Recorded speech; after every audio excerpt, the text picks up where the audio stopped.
Welcome back to Do It Yourself. I'm Nico, and today we're going to bake matzot. There's a lot to consider here. The main objective is to keep the environment where we're baking cool. Cold water, no heat in the room.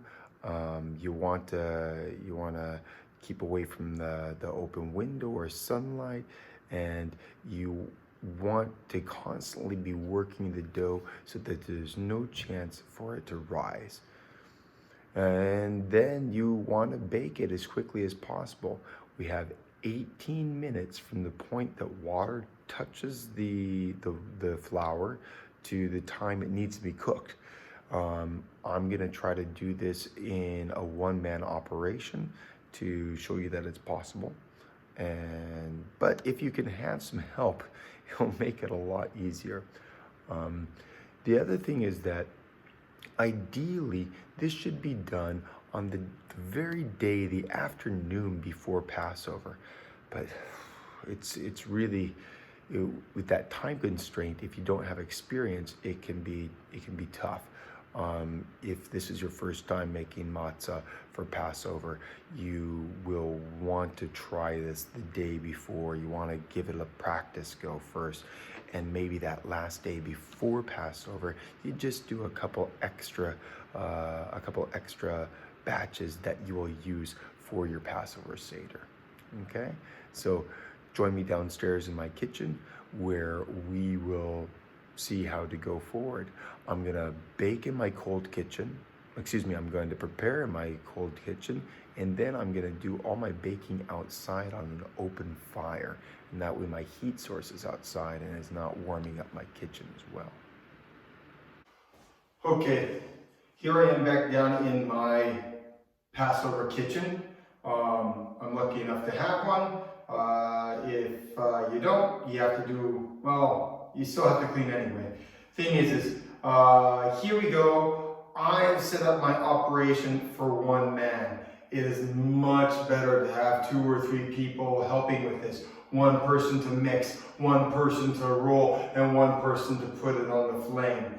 There is quite a few rules going on here. Remember that our flour should have been guarded, that it was purchased specifically for the purpose of making matzot, and we kept it in a special place and make sure that it never got wet.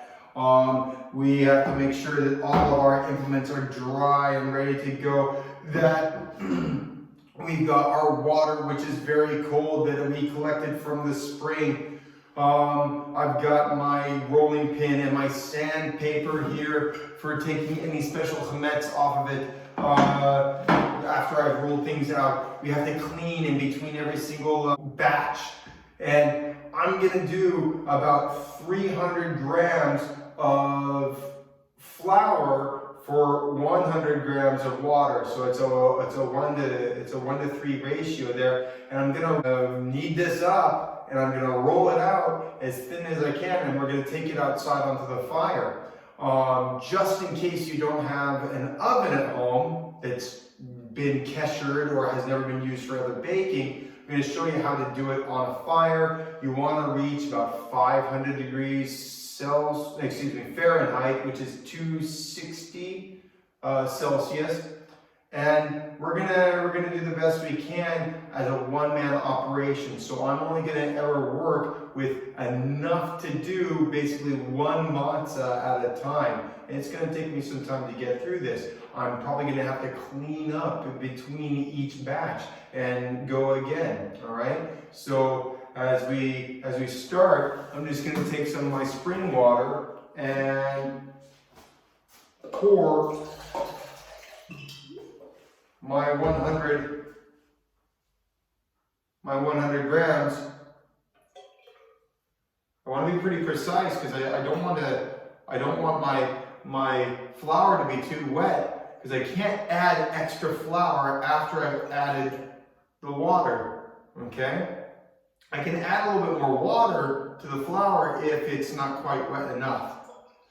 And the other thing is that I can't be dusting the rolling surface. I can't be dusting my rolling pin with flour, because that means that flour that hasn't gotten wet now can turn into the chametz while we bake it. Okay, so really this ratio has to be precise enough that we keep it dry once it's all kneaded together. All right, so we're gonna see how that goes, and we're gonna go forward and make some matzah. Okay, I already set up my little oven out here. Basically, it's a barbecue with a bunch of charcoal on it, and I'm getting my red embers here. It's looks pretty white on top, but it's red underneath that ash, and this should get me up to the temperature I need in order to bake these matzot fairly quickly.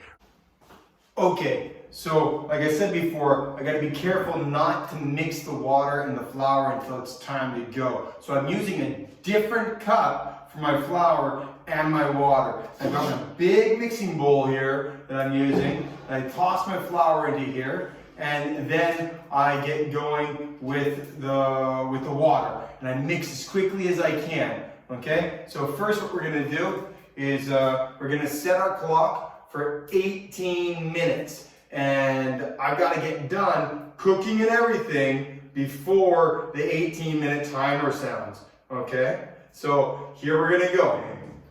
Flour, water, mixing.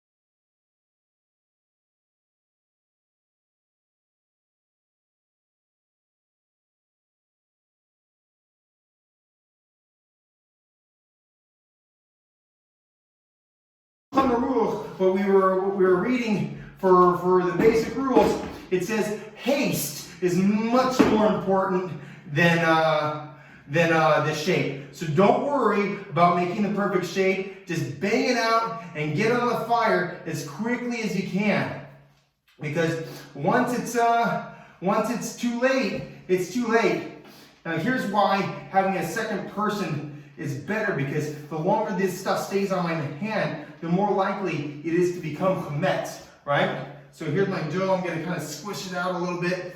And if you notice, it's pretty dry because my ratio of water to flour was pretty low.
All right.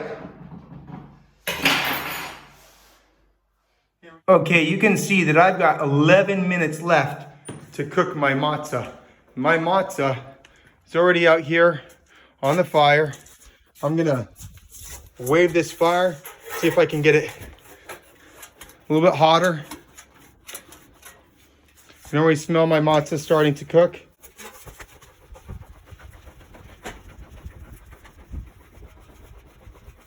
You can see it starting to bubble a little bit. And so after I'm done with this guy, I'm gonna have to scour that mixing bowl of mine, get all the flour off of it, wash my hands, right? Clear off that cutting board that I'm using, scrape off the rolling pin with sandpaper, and then I'll be ready to go for another one. Oh, yeah. Look at that. Beautiful, slightly browned, grilled matzah. Not so round, but you can see that I didn't take my time about it. I went as fast as I possibly could. All right. And there's my first matzah.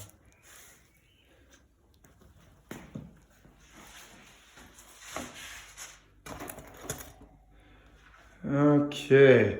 If we come back over here, we can see that I've got 6 minutes and 20 seconds left on the clock. Great.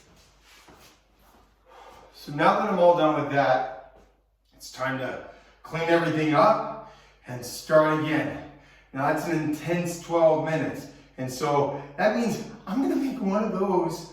I'm gonna make 4 of those in an hour. And I've got a lot of cooking to do before I'm ready for the whole week of Pesach. I'm gonna eat at least one of those for every meal for the next 8 days. So that's 8 times 3 equals 24. I've got some work ahead of me.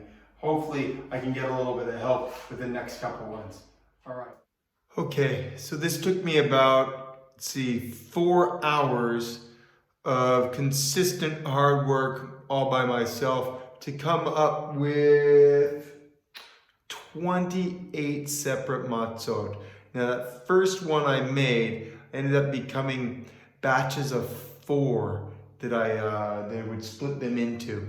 But still, at that pace, 28 matzot in 4 hours by myself. So pretty good. If I have time, I'd like to do it again tomorrow. I have enough flour. I'd like to punch my number up to 44 just to make sure that there's enough for everybody in the family to go through the next 8 days. Even with this, we could probably squeak by, but better safe than sorry. Okay, so that was really hard work. Just a couple last things to go over. First, you want to store it away and keep it dry. You don't want it to get wet, otherwise it's chametz. So I just put it in Ziploc bags and put it away until Passover. See if I can find you. Here we go. Right? Your matzah should be nice and crisp. If you break it, it should snap off. It's kind of like a cracker. It shouldn't be bendy. It shouldn't be soft. Otherwise, it's chametz. Okay? So keep a lookout for that with the quality of your matzah. And yeah, have fun with this. Get some family together and have a good time. If you're on your own, it's gonna be a chore. But if you're together with family and having a good time, laughing and moving forward, you can learn as you do, which is such an important principle to practicing Judaism. Have a great Passover, and join me next time to look at our Seder plate.